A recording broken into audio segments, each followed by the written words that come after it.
जय श्री राधे कृष्णा मित्रों। आज श्री कृष्ण का युधिष्ठिर आदि से द्रौपदी के पूर्व जन्म के वर्णन की 8वें अध्याय की कथा का श्रवण करेंगे। बोलिए भगवान श्री हरि विष्णु की जय।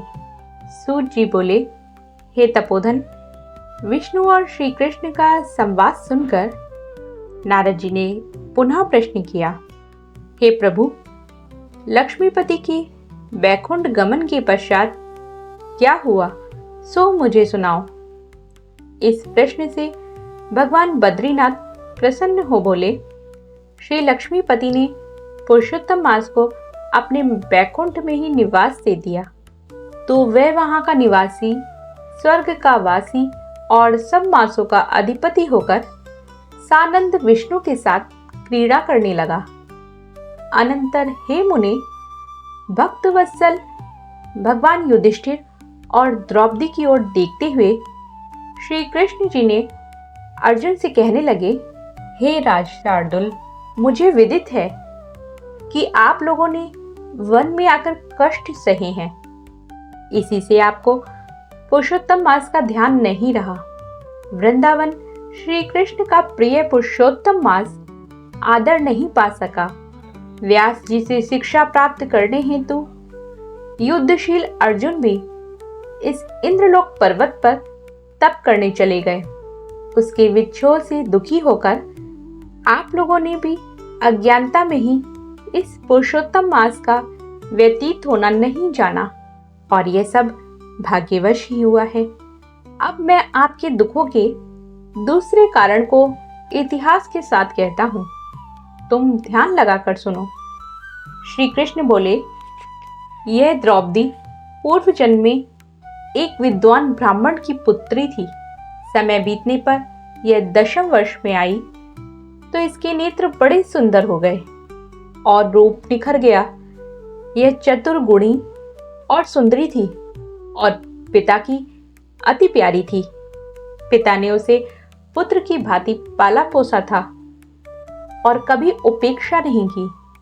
वह साहित्य, शास्त्र तथा नीति में निपुण हो गई।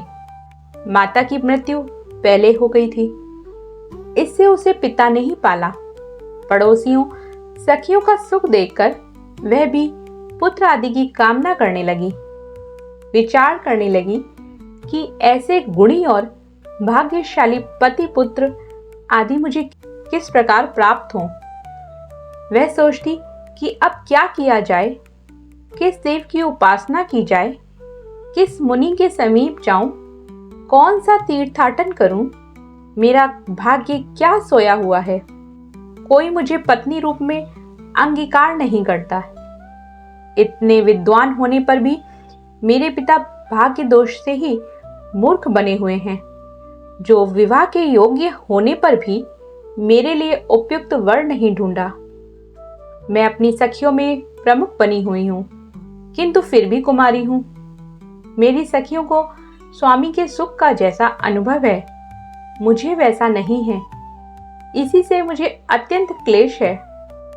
इसी प्रकार इच्छाओं के समुद्र से चिंता आतुर वह कन्या मोह और शोक के सागर में डूब गई। दूसरी ओर वह विद्वान ब्राह्मण कन्यादान हेतु उपयुक्त पात्र की खोज करने में लगा रहा, किंतु उसके योग्य पात्र नहीं मिला और वह निराश हो गया।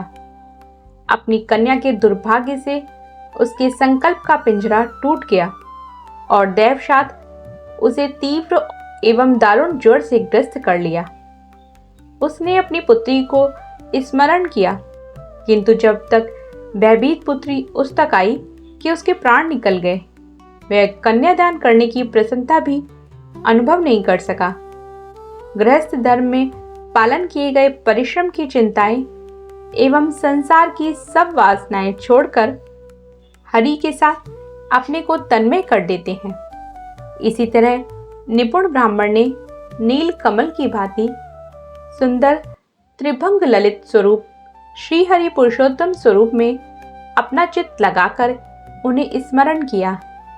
हे राजाओं के राजा, हे राधा के संग भ्रमण करने वाले, प्रचंड भुजाओं से दैत्यों का हरण करने वाले, हे श्री कृष्ण, हे गोविंद, हे मुरारी, राधिकापति, मैं आपकी वंदना करता हूँ।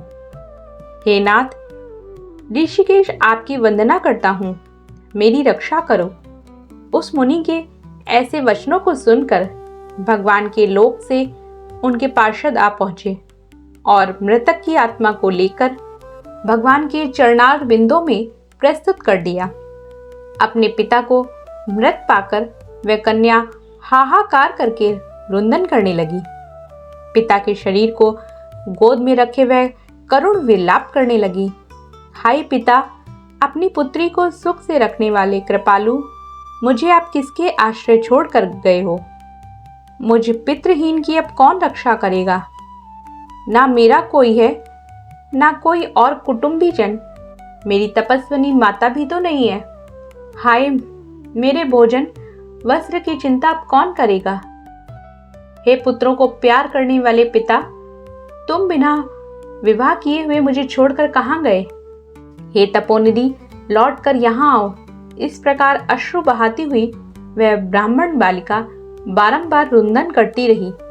उसका ऐसा करुण रुंदन सुनकर उस वन में निवास करने वाले अन्य ब्राह्मण सोचने लगे कि ऐसे करुण स्वर में कौन रोता है। तो पता लगा कि ब्राह्मण की पुत्री रोती है। उसका पिता मृत्यु को प्राप्त हो गया।